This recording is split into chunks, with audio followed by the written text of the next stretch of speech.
Hello everyone, this is Jason Killingsworth. A couple of days ago I had the pleasure of interviewing Candie Bolton. She is an LA-based artist and toy designer. And the thing that I wanted to talk to her about primarily, even though I wanted to ask her a million questions about her artistic process, I had to talk to her about this crazy little creative rabbit trail adventure she got into, drawing dirty pictures on people's bulletin boards in the video game Animal Crossing. So there's an online play component in this game Animal Crossing where you're setting up your little island and then you can visit the islands of other people, and it's a very wholesome game. It's a quintessential Nintendo family-friendly sort of game, which made it even funnier to her when she got the idea to go draw a naughty picture on the bulletin board of one of her friends, and they all had a good laugh about it. And usually it would end there, but she started getting messages from other people when she shared, what she was doing, and they said, "Hey, we want you to come to our island and draw on our bulletin board." And so this little creative joke basically snowballed into this almost a personal challenge for her to wrestle with the crude artistic tools of the Nintendo Switch touchscreen and drawing on it with her finger, which she could barely see, the lines that she was making beneath her finger. And she just really got seduced by this new challenge where it threw her back into the beginning of her growth as an artist and wanting to get to grips with how to recreate the images in her own mind that she was visualizing. And so it was a really fun story, and I thought it would be great to hear her tell it and dig into all the particulars of it. So that is up on the Jason Killingsworth podcast right now, which you can find on Spotify, iTunes, whatever platform you want to look for it on. And let's get into the conversation, and I'll show you some artwork of hers as well while we're enjoying the story. Okay, let's jump in. I've been a big fan of your work for a while, but when I knew that I definitely needed to get you on the podcast was when I saw this crazy Animal Crossing bulletin board art thing come up on your Instagram feed. It was so random. It was kind of out of the blue. And so first of all, just explain what this is, for listeners. Okay, so I guess we should start explaining what Animal Crossing is. It is a game on the Nintendo Switch, and it's a very wholesome, kid-friendly game. You have an island, there's cute little animal villagers that live with you, and basically you collect items, you make your island look beautiful, and you can play with other players who have their own island, and you trade items and interact with them and visit each other's islands. So I got super into this game, and the past 2 weeks I've been playing a lot with Luke Chu and also Scott Tolson and Patrick from Monkey King, and we joke that we're the West Coast toy crew, and we're all playing Animal Crossing together, and we have a group chat where we're talking about all the items and different things happening on our island and all of that. So in this game, you can also write on each other's bulletin board that is located on their island. And I didn't even know that you could write or draw on this bulletin board. I saw a post somewhere that someone was like, "By the way, you can draw on here." Yeah, that seems really dangerous. Cool. Oh, yeah, especially because it's meant to be a kid-friendly game. I think it's rated E for everyone or something. But it was really interesting to me. I just wanted to give it a try. And I was on my friend's island, and I just wanted to make something that was really funny, that would make her laugh. So I think I just drew a really giant ass, and I wrote thick, THICC, and it was just a girl's ass with a thong. And it was really crude drawing. It wasn't very good. But it was good enough, and I showed it to her. It made her laugh. I showed it to my boyfriend. He thought it was hilarious. And I just thought, this is really funny and unexpected because like the last thing that you expect when you look at someone's bulletin board on this game is to see something like inappropriate. Yeah, you expect that in maybe like in a subway or like a metro stop or like something like that. But yeah, definitely not on little cartoon, happy, Funland, family-friendly Nintendo world. That's the name of a video game, by the way. Yeah. Yeah, it just really, I just thought it was funny, and I want to keep trying to like get better at it because the other aspect of it is that it's incredibly hard to draw on this thing. So the Nintendo Switch, it has a touch screen, but it is not as good as like your phone or a tablet. Definitely not as like easy to use as, you know, an Apple Pencil on a tablet, which basically feels like real drawing. Like I'd say that the bulletin board is between like, I don't know, like, you know, those like pads that you like write your signature on when you're like checking out. It's between that and like an Etch-a-Sketch. It's very difficult. And I'm using my finger. So the whole time that I'm like touching the pad, I can't see what I'm drawing because my finger is covering it up. So kind of when I'm drawing, I feel like I'm just like hoping that the lines get placed in the correct position. And if it's not, then I have to erase or redo the line over and over. So it's really hard to work with. And you're limited with how many lines you can do. Like if you want to fill up the whole page with ink, you can't do that because you run out of ink. There's like really? I didn't realize that. Yeah, there's like a gauge on the right side, and as you're drawing, it's slowly depleting. And there's only 4 colors. There's black, yellow, pink, and blue, and that's it. And then there's 3 line thicknesses. So it's really not intended for anyone to do any kind of like, you know, masterpiece on here. But because it's limited, like that's kind of what I found fun about it. Because then it's like, well, let's see what I can do with these very limited tools. Those constraints always like make the end result like more interesting than it would be if it was just very effortless and seamless to work with.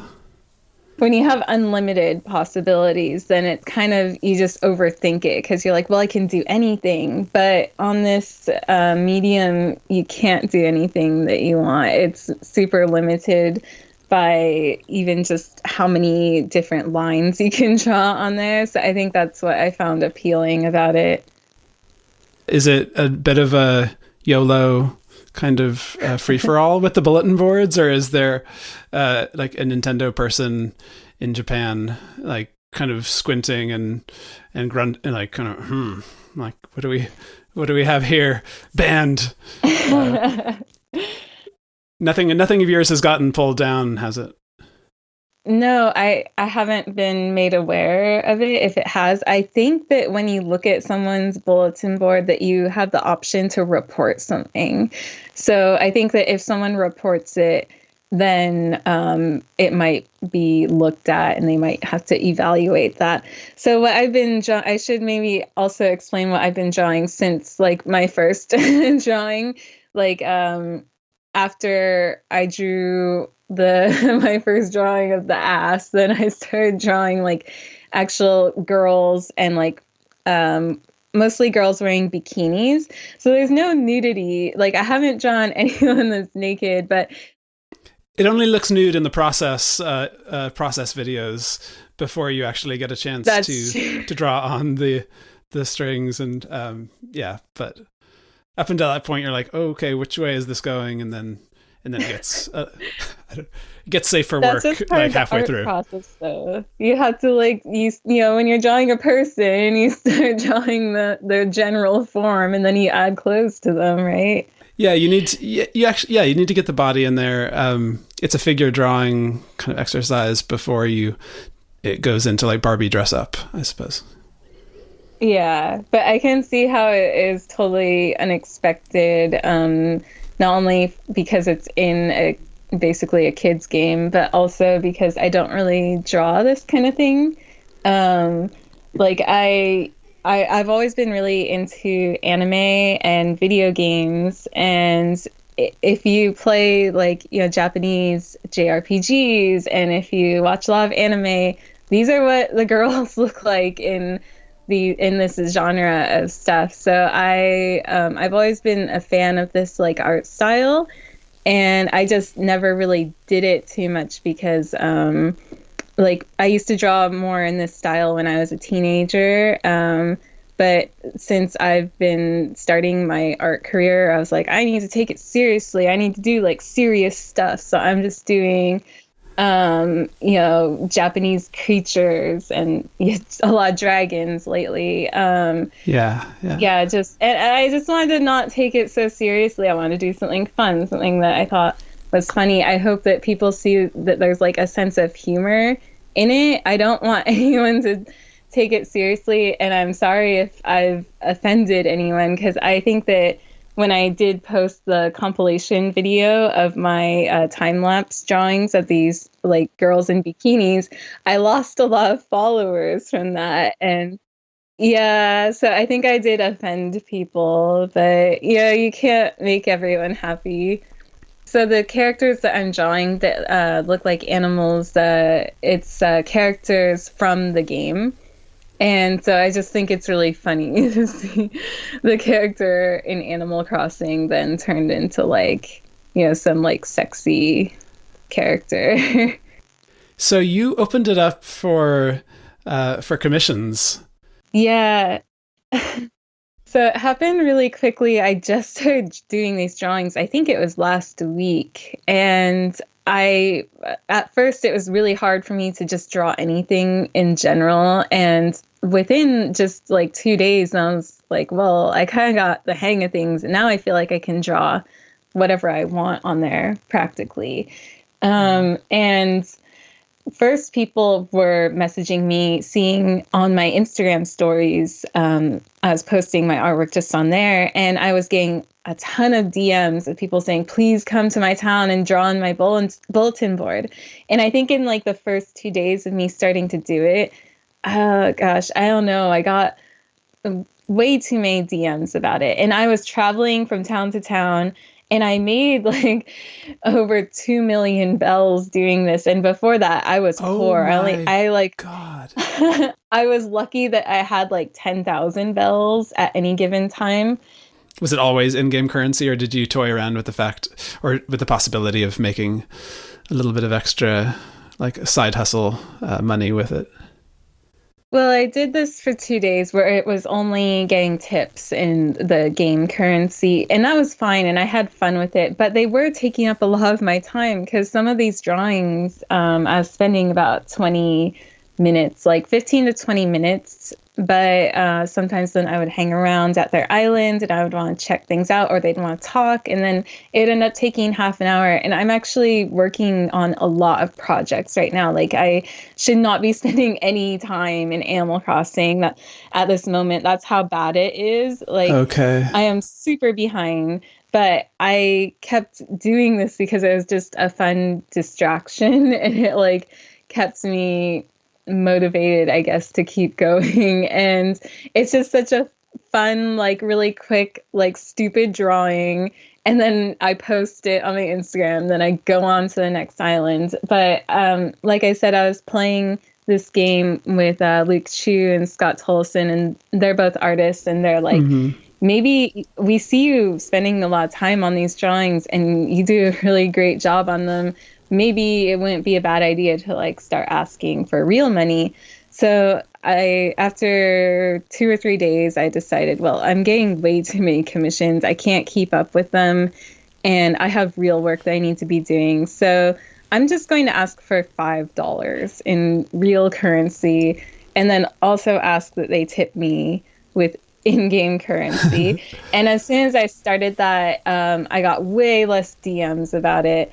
But I'm also like, that's fine, because it was taking up way too much of my time. I needed to slow it down anyways. I was just wondering if there was any element to this whole side kind of adventure in terms of almost like resetting like having a brain injury and like waking up and like needing to learn how to be an artist again. Like how much did that factor into it of just like, I don't know, becoming a beginner again at this thing that you've spent so many years refining? I think that might have been what really encouraged me to keep going, because when I first started, I could barely draw anything on the bulletin board. And then I saw so much progress in just like, 2-3 days or so.